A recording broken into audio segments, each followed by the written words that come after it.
الحمد لله رب العالمين وصلي وسلم على المبعوث رحمة للعالمين وعلى آله وصحبه أجمعين أما بعد. Nous sommes donc arrivés au 6e chapitre qui est تقرير الإيمان باليوم الآخر. Donc l'affirmation de la foi au jour dernier. Le Cheikh Abdelrazak Hafidhahullah nous dit: parmi les enseignements de cette noble sourate, il y a l'affirmation de la foi au jour dernier. Ce jour immense devant lequel les hommes se tiendront devant le Seigneur des mondes, afin qu'il les rétribue pour ce qu'ils ont accompli dans cette vie. Et Allah tabaraka wa ta'ala dit dans le Coran: لِيَجْزِيَ الَّذِينَ أَسَاءُوا بِمَا عَمِلُوا وَيَجْزِيَ الَّذِينَ أَحْسَنُوا بِالْحُسْنَى, afin qu'il rétribue ceux qui font le mal selon ce qu'ils œuvrent et récompense ceux qui font le bien par la meilleure récompense. Et la sourate Al-Fatiha affirme la foi au jour dernier et enracine cette croyance dans le cœur des croyants. Et ce à travers la répétition de la récitation de cette sourate de nombreuses fois, nuit et jour. Et dans cette sourate, Allah tabaraka wa ta'ala dit à propos de lui-même: Maliki yawmiddin, maître du jour de la rétribution, c'est-à-dire le souverain du jour du jugement dernier, le souverain du jour du jugement et du supplice. Il est nommé ainsi parce que les gens y seront jugés. Donc pourquoi on appelle ça yawm ad-din, yani maliki yawmiddin ici, on l'appelle yawmiddin car donc les gens y seront jugés selon leurs œuvres et seront rétribués par rapport à ce qu'ils auront accompli dans cette vie. Et parmi les noms d'Allah, il y a également Ad-Dayyan, celui qui rétribue. Et le prophète sallallahu alayhi wa sallam a dit dans un hadith authentique: au jour de la résurrection, Allah rassemblera les hommes, où il a dit les serviteurs, nus, incirconcis et démunis. Le compagnon l'a alors interrompu et dit: que veux-tu dire par démunis? Et le prophète sallallahu alayhi wa sallam a dit: ils seront dépourvus de tout. Il les appellera d'une voix entendue par le proche aussi bien que par l'éloigné, et qui dira: je suis le roi, je suis celui qui rétribue, Ad-Dayyan. Et il ne convient pas que l'un des habitants du feu, qui avait en ce bas monde quelque droit sur un habitant du paradis, entre en enfer avant que je ne lui rende justice. De même, il ne convient pas qu'un habitant du paradis entre au paradis sans que je ne rende justice à celui des habitants du feu ayant un droit sur lui, dans cette vie d'ici-bas, ne serait-ce qu'une gifle. Et le compagnon a alors dit: nous avons alors demandé: comment cela, alors que nous serons rassemblés devant Allah? À lui la puissance et la grandeur, dévêtus et démunis. Et le messager d'Allah sallallahu alayhi wa sallam a dit: cela sera en fonction des bonnes et des mauvaises actions. Fin du hadith. Et cette sourate affirme ce fondement grandiose dans sa parole. C'est-à-dire, Allah tabaraka wa ta'ala dit: Maliki yawmiddin, maître du jour de la rétribution. Et cette sourate contient également ce sens à plusieurs endroits, car fait partie de la louange complète d'Allah par laquelle il a débuté cette sourate, de ressusciter les serviteurs, de les rétribuer et de récompenser ses obéissants par la meilleure des récompenses et la plus parfaite des rétributions. C'est pourquoi les gens du paradis, lorsqu'Allah tabaraka wa ta'ala les comblera le jour de la résurrection en les faisant entrer dans son paradis, ils commenceront par louer Allah tabaraka wa ta'ala et ils diront: Alhamdulillahi alladhi hadana li hadha wa ma kunna linahtadiya lawla an hadana Allah. Louange à Allah qui nous a guidés à ceci. Nous n'aurions jamais été guidés si Allah ne nous avait pas guidés. Allahu Akbar. Allah tabaraka wa ta'ala les a comblés dans leur vie d'ici-bas par l'obéissance à Allah. et la guidance vers la foi, et il les a comblés le jour de la résurrection en les faisant entrer dans son paradis, en leur accordant son agrément et en leur faisant obtenir la récompense qu'il a préparée pour les croyants et les serviteurs pieux. Et lorsqu'ils entreront au paradis, ils diront « Alhamdulillahi alladhi hadana li hada » louange à Allah qui nous a guidés vers cela. C'est-à-dire, s'il ne nous avait pas guidés, ce bienfait ne se serait jamais concrétisé pour nous. Et on n'aurait pas obtenu cette grâce, ce mérite et cette faveur. Et c'est là qu'on voit, ya ikhwa wa akhawat, le bienfait de l'islam. Et c'est là qu'on voit également le bienfait qu'Allah tabaraka wa ta'ala nous a voulu. Wallahi, wa billahi, wa tallahi, on peut dire qu'Allah tabaraka wa ta'ala nous a choisis. Regardez le nombre de gens qu'il y a sur terre, subhanallah.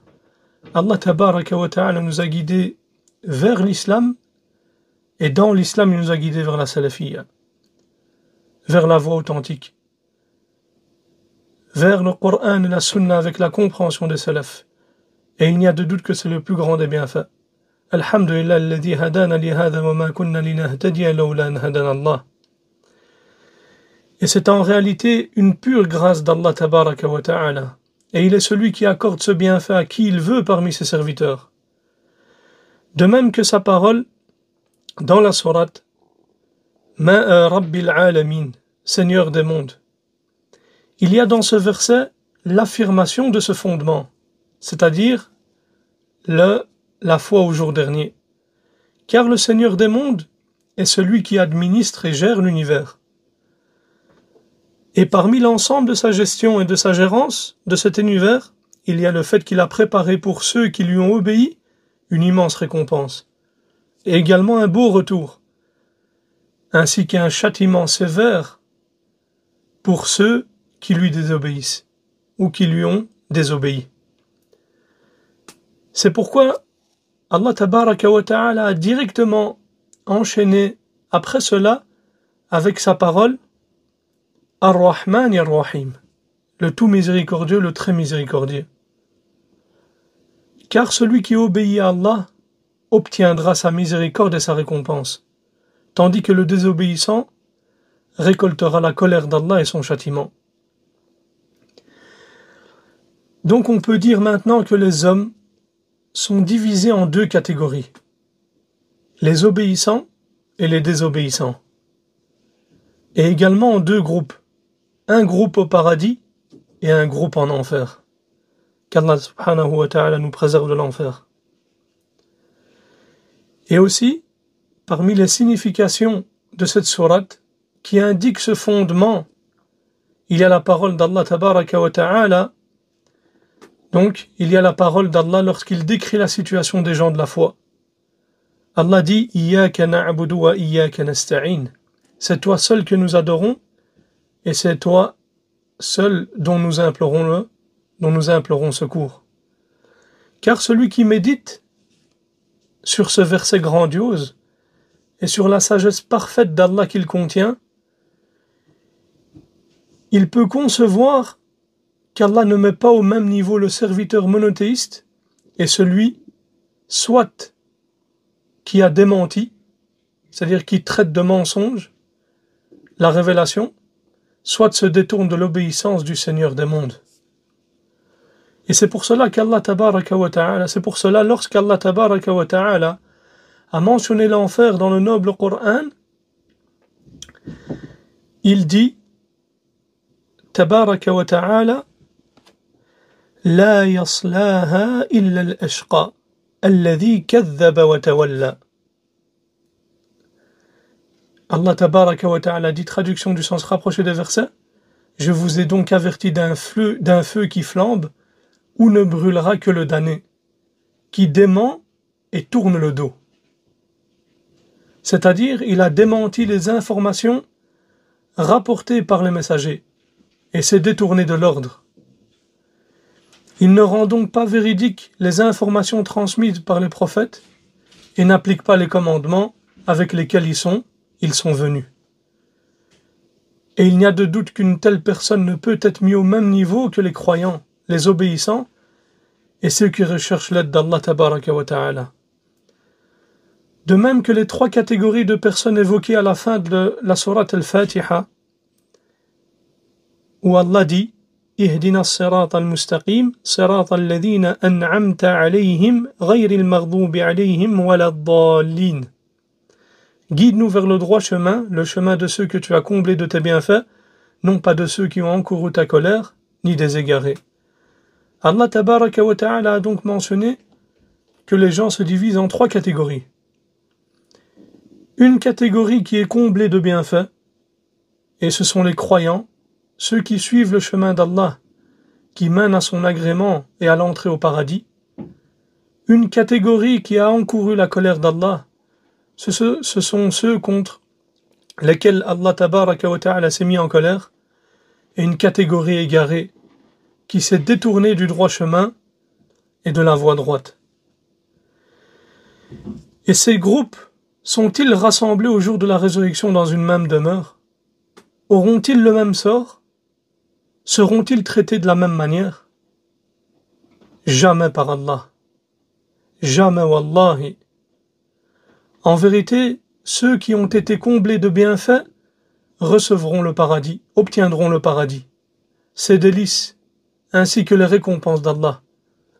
Quant à ceux qui ont encouru sa colère et aux égarés, leur sort sera le feu. Et Allah tabaraka wa ta'ala dit, comme nous l'avons vu, La yaslaha illa al-ashqa alladhi kadhaba wa tawalla. Yani ce feu ardent où ne brûlera que le damné qui dément et détourne le dos. Ainsi, Allah tabaraka wa ta'ala a distingué les deux groupes. Un groupe destiné au paradis et un groupe qui est voué au feu.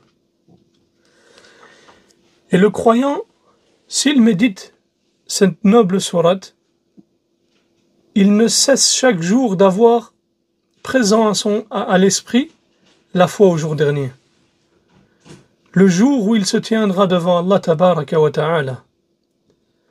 Et il est conscient que s'il persévère dans l'obéissance et est assidu dans l'adoration, il obtiendra la récompense d'Allah et son agrément. Et que s'il s'écarte et s'éloigne du droit chemin d'Allah et dévie de la voie droite, il subira alors le châtiment d'Allah, tabaraka wa ta'ala, qu'Allah subhanahu wa ta'ala nous préserve de son châtiment. Et il faut savoir, ya ikhwa wa akhawat, que cela n'est pas une affaire de soi ou de désir. Allah tabaraka wa ta'ala dit dans le Coran Laysa bi amaniyikum wa la amani ahli al-kitab man ya'mal su'an yujza bih. Et Allah tabaraka wa ta'ala dit dans le Coran, ceci ne dépend ni de vos souhaits ni des souhaits des gens du livre. Quiconque fait un mal sera rétribué pour cela. Et il faut savoir qu'Allah tabaraka wa ta'ala est juste. Et il dit Wala yadhlimu rabbuka ahada. Ton Seigneur n'est injuste envers personne. Et ce jour grandiose, c'est-à-dire le jour de la résurrection, il possède de nombreux noms qui ont été mentionnés dans le Coran, et il faut savoir que la multitude de noms indique la diversité de ces caractéristiques. Donc on peut trouver parmi les appellations du jour dernier dans le Coran, on peut trouver par exemple Yawm at-Tarabun. Yawm at-Tarabun, c'est le jour de la grande perte. Ou bien on peut trouver également un Sakha, le son assourdissant, ou bien le Qari'a, le fracas, ou bien Tamma, aussi la calamité, Al-Ghashiyah, également l'enveloppante, le jour dernier, et on peut également As-Sa'a, l'heure. Et ce sont là donc plusieurs noms de ce jour. Et chacun a un lien donc avec une de ces caractéristiques. Et parmi ces noms, il y a également celui qui est mentionné dans la sourate al-Fatiha, qui a donc Yawmuddin, le jour de la rétribution. c'est-à-dire le jour du jugement et des comptes. Et il faut que la foi des croyants au jour de la rétribution soit d'une foi, donc il faut que la foi des croyants donc au jour de la rétribution soit d'une croyance et d'une foi ferme, sans doute ni incertitude. Quiconque doute du jour du jugement dernier est certes mécréant, c'est un kafir billah.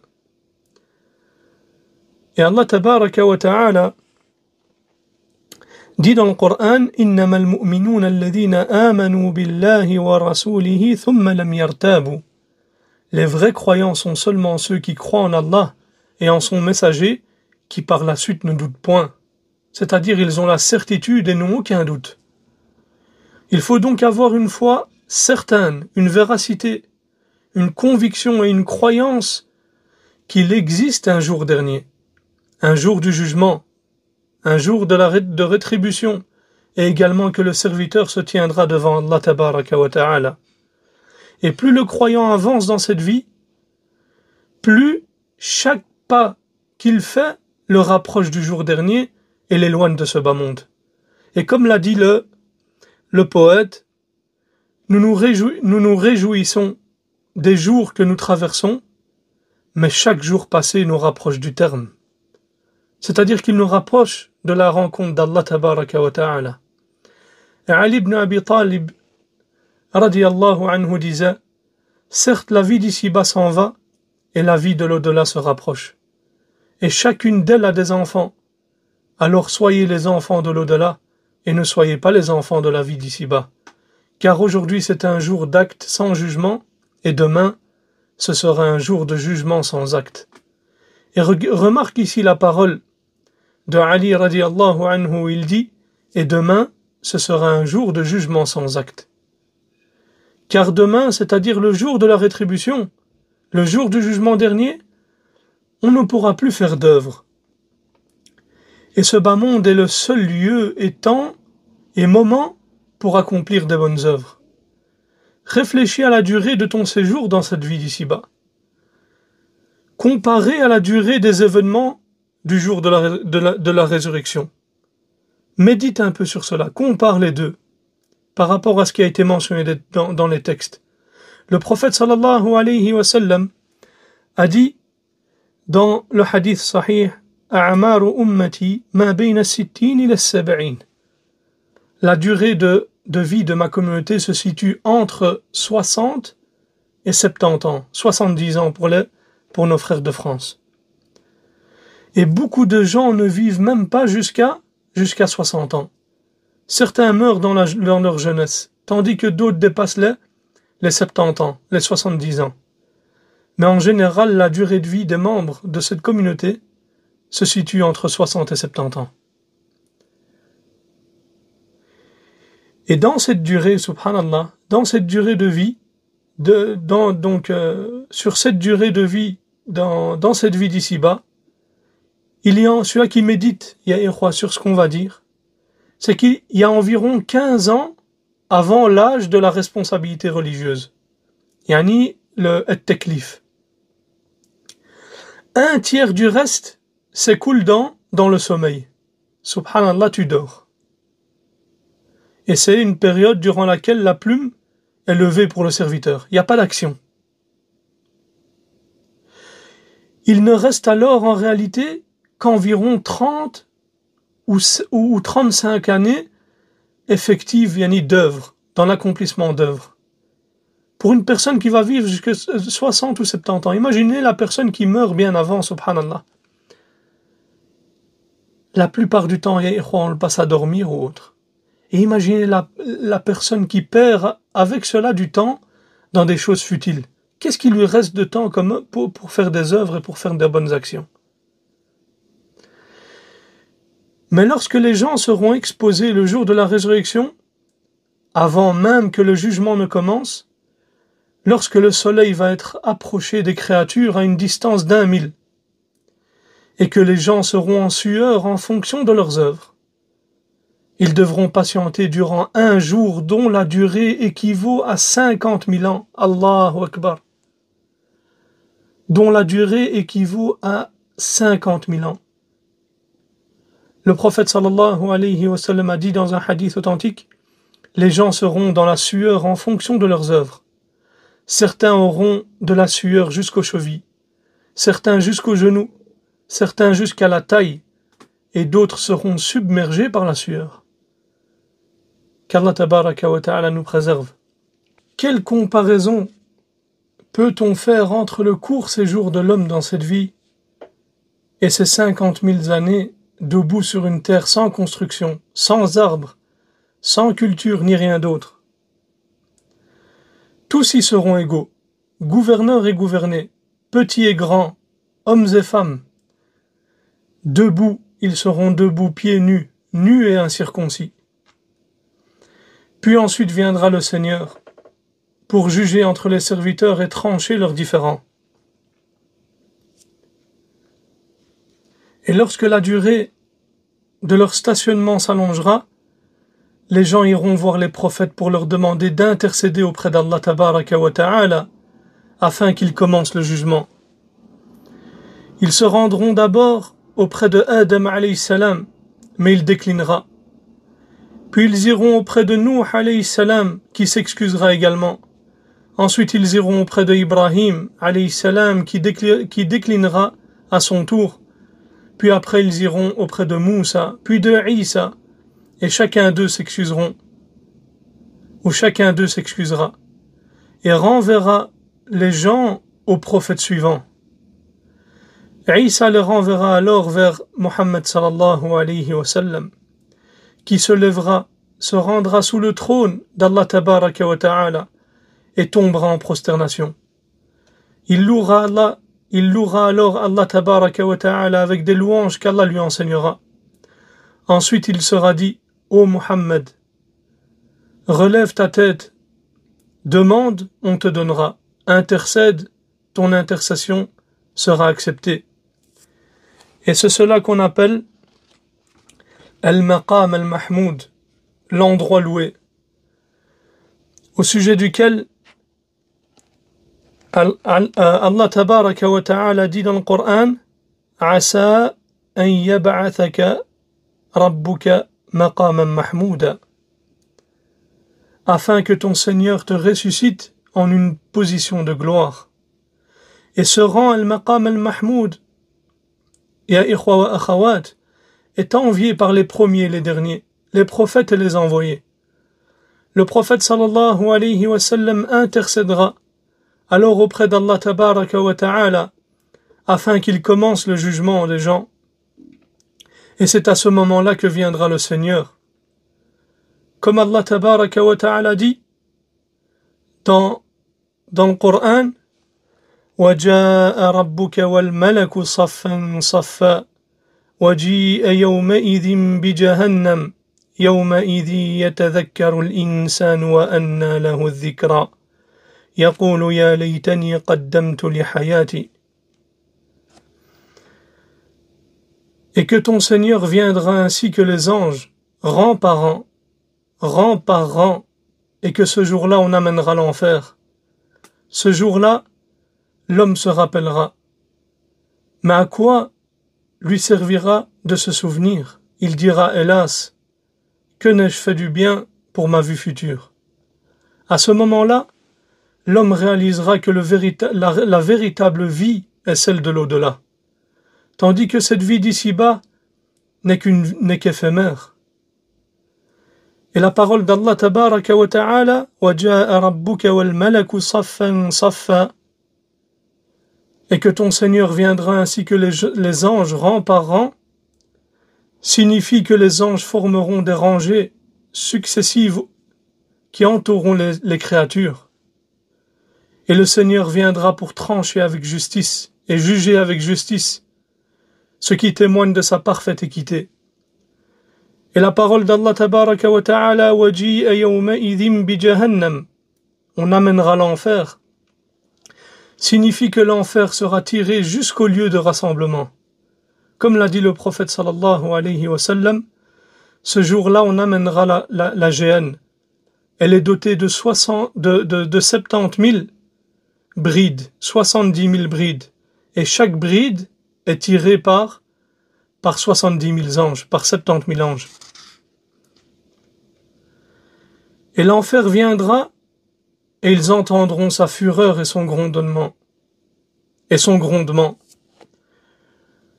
nous demandons à Allah tabaraka wa ta'ala de nous en préserver, ainsi que vous, et de nous sauver du feu de l'enfer. Ensuite, il y a le pont As-Sirat. Un pont sera dressé au-dessus de l'enfer. Et il est rapporté dans certains hadiths qu'il est plus fin qu'un cheveu et plus limé qu'une lame d'épée.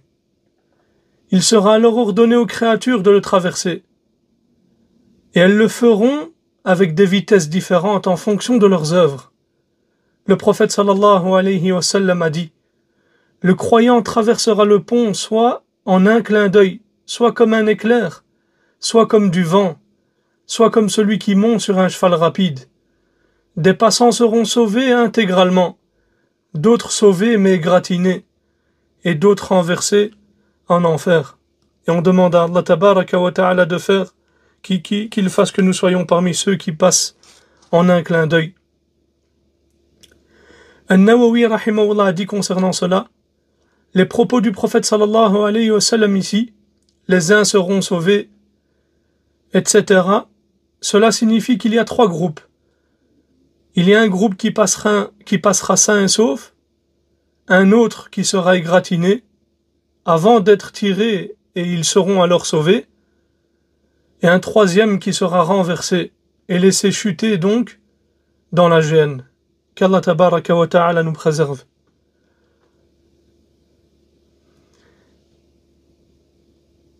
Et le Cheikh Ibn Uthaymin rahimahullah a dit: les gens traverseront le pont différemment. Les uns passeront en un clin d'œil, d'autres comme un éclair, d'autres comme le vent, d'autres comme celui qui monte sur un cheval rapide, d'autres comme celui qui monte sur un chameau, d'autres marcheront normalement, d'autres ramperont et d'autres seront jetés dans la géhenne. Ce pont ne sera traversé que par les croyants, car les mécréants ne le traverseront pas. Les mécréants ne pourront pas le traverser. Les mécréants, eux, seront conduits directement depuis la terre, du jour de la résurrection, vers le feu. Qu'Allah tabaraka wa ta'ala nous en préserve. Le cheikh nous dit ensuite, Abdurrazzaq hafidhahullah, quant au mécréant, il sera amené en marchant sur son visage jusqu'à ce qu'il soit introduit en enfer. Et les savants ont dit, les savants ont expliqué cela en disant que dans ce bas monde, il a inversé ou humilié la religion et la foi. Il sera donc rétribué par une punition conforme à son acte. Et Allah tabaraka wa ta'ala dit dans le Coran: وَنَحْشُرُهُمْ يَوْمَ الْقِيَامَةِ عَلَى وُجُوهِهِمْ عُمْيًا وَبُكْمًا وَصُمًّا مَأْوَاهُمْ جَهَنَّمْ. Nous les rassemblons traînés sur leur visage, aveugles, muets et sourds. L'enfer sera leur demeure.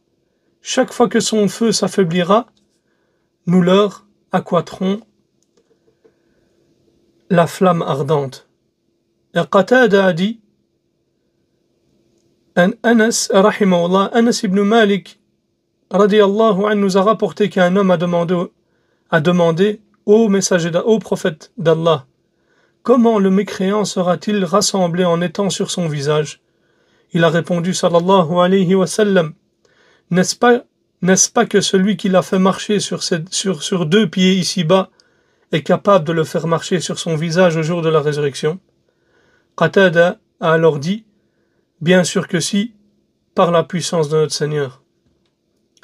Ensuite, les gens, en ce qui concerne leur entrée en enfer, ou le fait qu'ils en soient sauvés, et leur entrée au paradis, se divisent en 3 catégories. La première catégorie, c'est une catégorie de personnes donc qui entrera en enfer et y demeurera éternellement, et qu'Allah tabaraka wa ta'ala nous préserve de cela. Ils ne seront pas achevés, les empêchant ainsi de mourir. On ne leur allégera rien de ces tourments et de ces châtiments. et ce châtiment est réservé à tous mécréants polythéistes ou athées. Et Allah tabaraka wa ta'ala dit dans le Coran وَالَّذِينَ كَفَرُوا لَهُمْ نَارُ جَهَنَّمْ لَا يُقَضَى عَلَيْهِمْ فَيَمُوتُوا وَلَا يُخَفَّفُ عَنْهُمْ مِنْ عَذَابِهَا كَذَلِكَ نَجْزِي كُلَّ كَفُورٍ وَهُمْ يَصْطَرِخُونَ فِيهَا رَبَّنَا أَخْرِجْنَا نَعْمَلْ صَالِحًا غَيْرَ الَّذِي كُنَّا نَعْمَلْ أَوَلَمْ نُعَمِّرْكُمْ مَا يَتَذَكَّرُ فِيهِ مَنْ تَذَكَّرَ وَجَاءَكُمُ النَّذِيرُ فَذُوقُوا فَمَا لِلظَّالِمِينَ مِنْ نَصِيرٍ. Allah tabaraka wa ta'ala dit dans le Coran: quant aux mécréants, ils obtiendront le feu de la géhenne. On ne les achèvera pas, les empêchant ainsi de mourir et d'échapper au châtiment. Et on ne leur allégera rien de ces tourments. C'est ainsi que nous rétribuerons tous mécréants obstinés.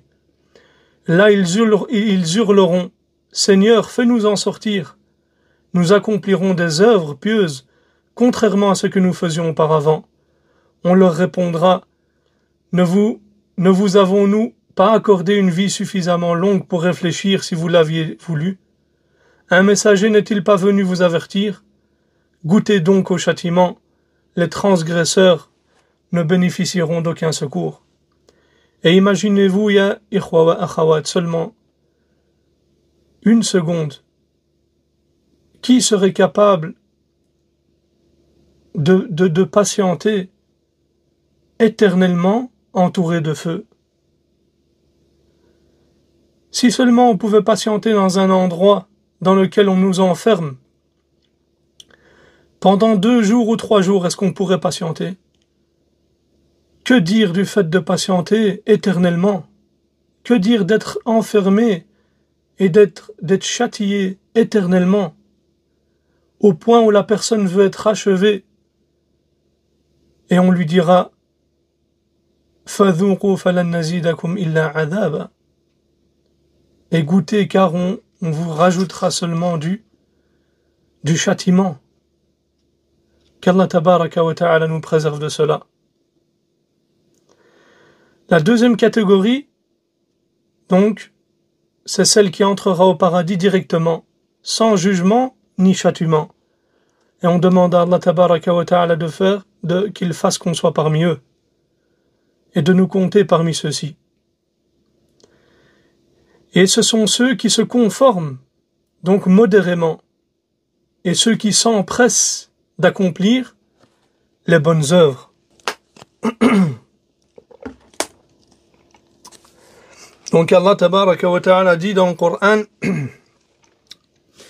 ثم أورثنا الكتاب الذين اصطفينا من عبادنا فمنهم ظالم لنفسه ومنهم مقتصد ومنهم سابق بالخيرات بإذن الله ذلك هو الفضل الكبير جنات عدن يدخلونها.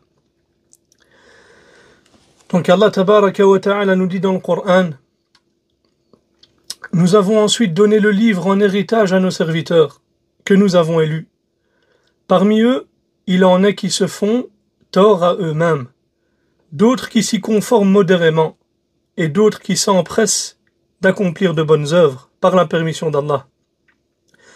Telle est l'immense grâce, ils entreront dans des jardins d'établissement permanents où ils seront parés de bracelets d'or et de perles et vêtus de soie. Ici Allah tabaraka wa ta'ala dit: ils entreront dans des jardins d'établissement permanents. C'est-à-dire ici on parle des 3 catégories. Donc les trois catégories, on a qui?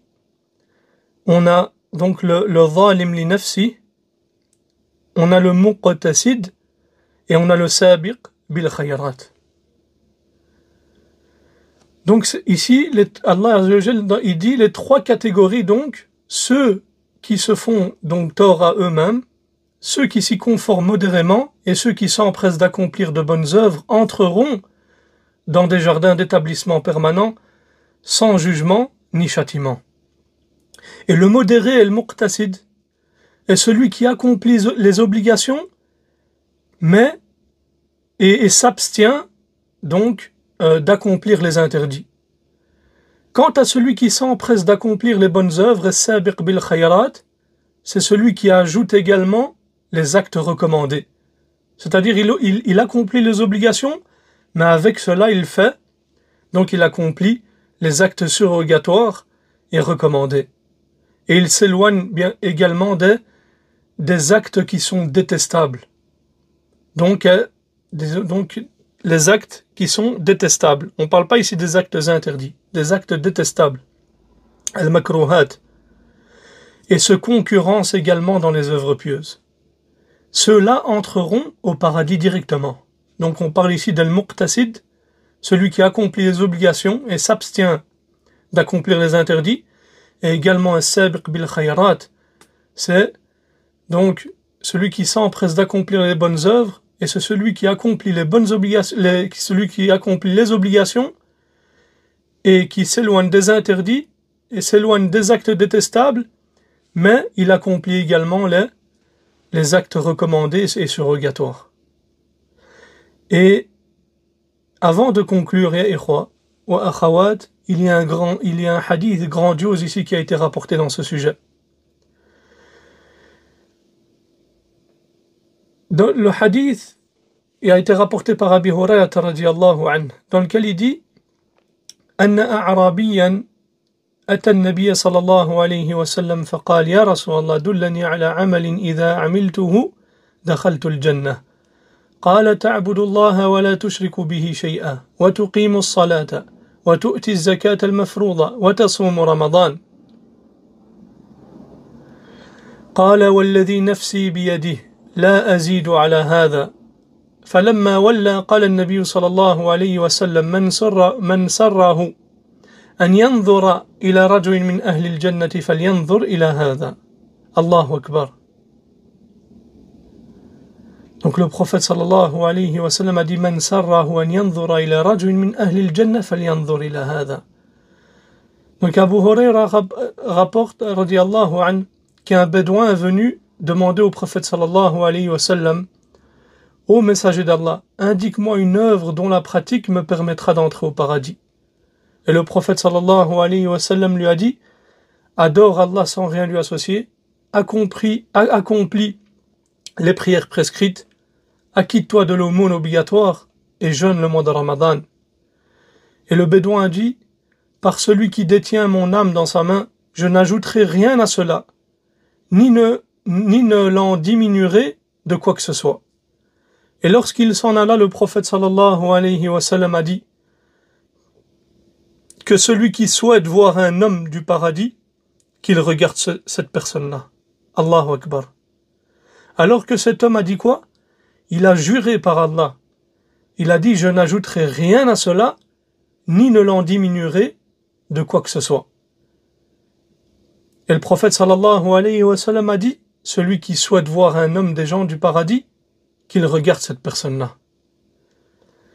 Et il n'y a de doute, ya ikhwa wa akhawat, que ceci est un enseignement extrêmement précieux. Ces 5 obligations sont les clés pour entrer au paradis. Et les autres actes sont en réalité des mukammilat, des compléments. Et si tu veux le paradis, akhi al-karim wa ukhti al-karima, fais de ces 5 piliers ta priorité absolue et ta principale préoccupation dans la vie. Ne les néglige jamais. Veille à respecter leurs horaires, leurs conditions et leurs obligations, et veille rigoureusement à leur accomplissement. Et si tu peux y ajouter des actes surrogatoires, ça sera alors une élévation en degrés. Mais l'essentiel, le principal et le plus important, c'est de ne jamais délaisser ces 5 choses-là. Mais pour bénéficier de ce mérite grandiose, il faut ajouter une chose essentielle, qui est le fait de s'écarter des grands péchés. Car les textes montrent que certains grands péchés empêchent d'entrer au paradis et mènent à l'enfer. Donc, akhil karim wa ukhtil karima, si tu veux atteindre le paradis et l'obtenir et échapper à l'enfer, veille à 2 choses: accomplir les obligations et éviter les interdits. Et si tu fais cela, tu seras parmi les gens du paradis. Comme l'a dit le prophète sallallahu alayhi wa sallam: après que le bédouin ait juré qu'il n'en ait rien ajouté à ces 5 piliers-là, et qui n'allait rien ne l'en diminuer, dans quoi que ce soit, le prophète sallallahu alayhi wa sallam a dit que celui qui souhaite voir un homme des gens du paradis, qu'il regarde cet homme-là. Qu'Allah tabaraka wa ta'ala nous compte parmi les gens du paradis. Ensuite, le shir nous dit, quant à celui qui s'est fait du tort à lui-même, al-zalim li nafsi, c'est la 3e catégorie parmi ces groupes. Et celui-ci est exposé au châtiment et au jugement. Si Allah tabaraka wa ta'ala le châtie dans le feu de l'enfer, au jour de la résurrection, il ne l'y fera pas, donc il ne l'y fera pas demeurer éternellement. Il ne demeurera donc pas éternellement en enfer. Car seuls les mécréants et les polythéistes et les mouchrikines demeureront donc éternellement en enfer. Quant aux auteurs des grands péchés, s'ils entrent en enfer, le jour du jugement, en raison de leurs péchés majeurs, qui sont en dessous de la mécréance, ils y resteront pour y être purifiés, afin d'être ensuite aptes d'entrer au paradis. Car le paradis est la demeure de la bonté pure, et il est réservé aux gens bons. C'est pourquoi